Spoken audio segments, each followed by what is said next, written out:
नमस्कार, मैं हूं अर्चना। आप देख रहे हैं प्राइम टीवी। वक्त हो गया है हर शहर प्राइम रिपोर्टर का। महाराष्ट्र में बम्पर जीत दर्ज कराने के बाद आज प्रधानमंत्री नरेंद्र मोदी मन की बात कार्यक्रम को संबोधित करेंगे। बताया जा रहा है कि आज प्रधानमंत्री नरेंद्र मोदी मन की बात कार्यक्रम का 116वां एपिसोड सुबह 11 बजे से शुरू होगा, जिसके जरिए प्रधानमंत्री देशवासियों को संबोधित करेंगे। वहीं दूसरी ओर महाराष्ट्र में मिली प्रचंड जीत का श्रेय भारतीय जनता पार्टी की ओर से पीएम मोदी को दिया जा रहा है। बता दें कि 23 नवंबर को घोषित नतीजों में महाराष्ट्र की सभी 288 सीटों में से महायुति गठबंधन ने 236 सीटों पर जीत दर्ज की, जो काफी ऐतिहासिक मानी जा रही है। आज महाराष्ट्र में विकासवाद की जीत हुई है। महाराष्ट्र में सुशासन की जीत हुई है। महाराष्ट्र में सच्चे सामाजिक न्याय की विजय हुई है। और साथियों, आज महाराष्ट्र में झूठ, छल, फरेब बुरी तरह हारा है। वहीं 2 दिवसीय दौरे पर आज सीएम योगी आदित्यनाथ गोरखपुर जाएंगे, जहां एबीवीपी के 70वें राष्ट्रीय अधिवेशन कार्यक्रम में वो शामिल होने के लिए पहुंचेंगे। साथ ही समापन समारोह में मुख्य अतिथि के रूप में भी सीएम योगी आदित्यनाथ आज शामिल होंगे। तो वहीं 22-24 नवंबर तक हो रहा एबीवीपी का 70वां राष्ट्रीय अधिवेशन गोरखपुर विश्वविद्यालय में आयोजित है। एबीवीपी का राष्ट्रीय अधिवेशन, ये बड़ी अपडेट की, जहां 22-24 नवंबर को ये अधिवेशन चालू हो रहा है, तो वही गोरखपुर विश्वविद्यालय में आयोजित किया जा रहा है यह एबीवीपी का राष्ट्रीय अधिवेशन, जहां पहुंचेंगे योगी आदित्यनाथ। बता दें, योगी आदित्यनाथ गोरखपुर के 2 दिवसीय दौरे पर रहेंगे और इसमें राष्ट्रीय अधिवेशन के कार्यक्रम में भी शामिल होंगे।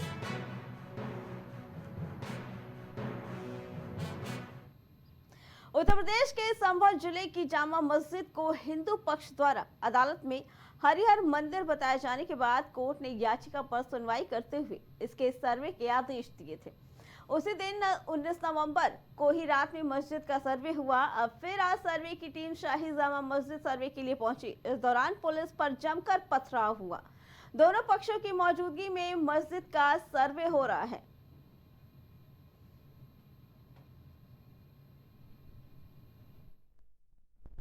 जनपद संभल में शांति व्यवस्था और कानून व्यवस्था को कायम रखने के लिए आज जिलाधिकारी महोदय एवं मेरे द्वारा पीएसी एवं आरआरएफ और जनपद के विभिन्न थानों की पुलिस के द्वारा संयुक्त रूप से एक पैदल मार्च किया गया और एक संदेश देने का भी कार्य किया गया कि जो भी व्यक्ति कानून व्यवस्था को अपने हाथ में लेने का कार्य करेगा अथवा कोई भी अराजकता फैलाने की सोचेगा या ऐसा कृत्य करेगा, उस व्यक्ति के खिलाफ गंभीरतम कार्यवाही और प्रचलित लाई जाएगी।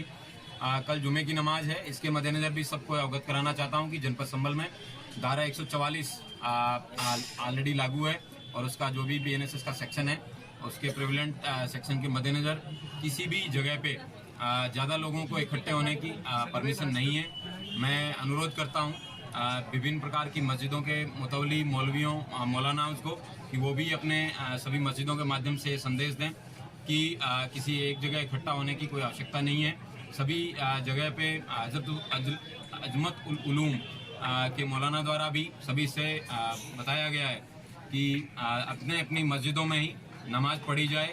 मैं सभी से अनुरोध करता हूँ कि शांति व्यवस्था को बनाए रखने में सहयोग करें और जो भी व्यक्ति अराजकता फैलाने का सोचेगा या ऐसा कृत्य करेगा उसके खिलाफ कठोर से कठोर कार्रवाई अमल में लाई जाएगी। संवेदनशीलता के मद्देनजर, क्योंकि कल जुमे की नमाज है, तो उसी के अंतर्गत पूरी पुलिस फोर्स के द्वारा और उसके अतिरिक्त हमारी पीएसी के द्वारा आरआरएफ के द्वारा फ्लैग मार्च किया गया है, जिसके द्वारा ये संदेश दिया गया है कि किसी भी प्रकार की कोई भी न्यूसेंस बर्दाश्त नहीं की जाएगी और कोई करेगा तो उसे उसके परिणाम भुगतने होंगे।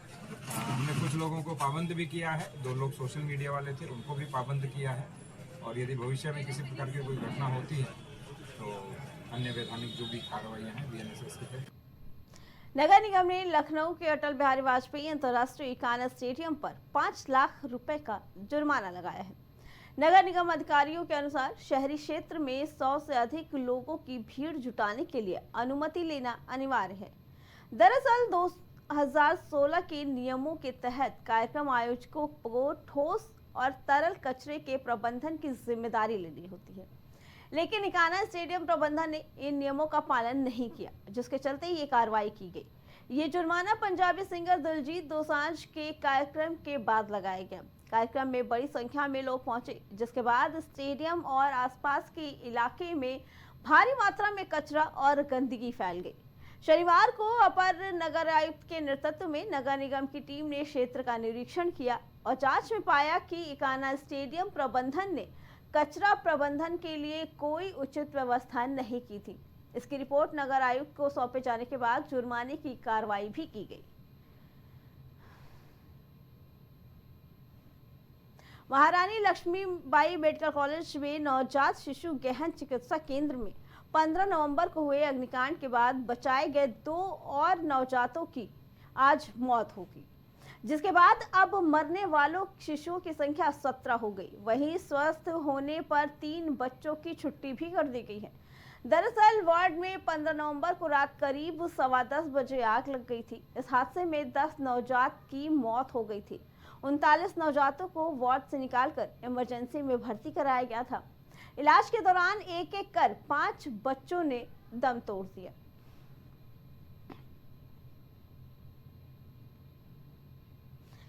वहीं जीत के बाद नसीम सोलंकी का एक बयान सामने आया है। बता दें, उन्होंने कहा कि मैं सीसामऊ की जनता का धन्यवाद करती हूं। सीसामऊ की जनता का बहुत बड़ा योगदान।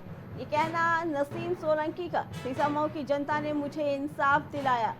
ये बड़ी अपडेट, जहां जीत के बाद उन्होंने जनता का आभार व्यक्त किया। उन्होंने कहा कि सीसामऊ की जनता ने मुझे इंसाफ दिला दिया है और मैं उनकी आभार व्यक्त करती हूँ। ये नसीम सोलंकी का कहना जीत के बाद। बहुत ज्यादा शुक्रिया अदा करूंगी, धन्यवाद करूंगी जिन्होंने मेरे लिए लाठी दिखाए, माँ दिखाए, तो उसके लिए मेरे वोटर निकले गए। उनकी दुआएं, उनके आशीर्वाद, और जिन्होंने वोट नहीं दिया उन्होंने मुझे दुआएं दी, तो आज मैं आऊँ आप लोगों के सामने। बहुत शुक्रिया। एक जीत की अगर वजह बोले, क्या वजह आपको समझ जो आपको जीत हुई है? मेरा हर तरह से जो विधायक जी भी अंदर है वो भी खूब दुआ कर रहे हैं हम लोगों के लिए, और मेरे लिए तो खास कर ही रहे हैं।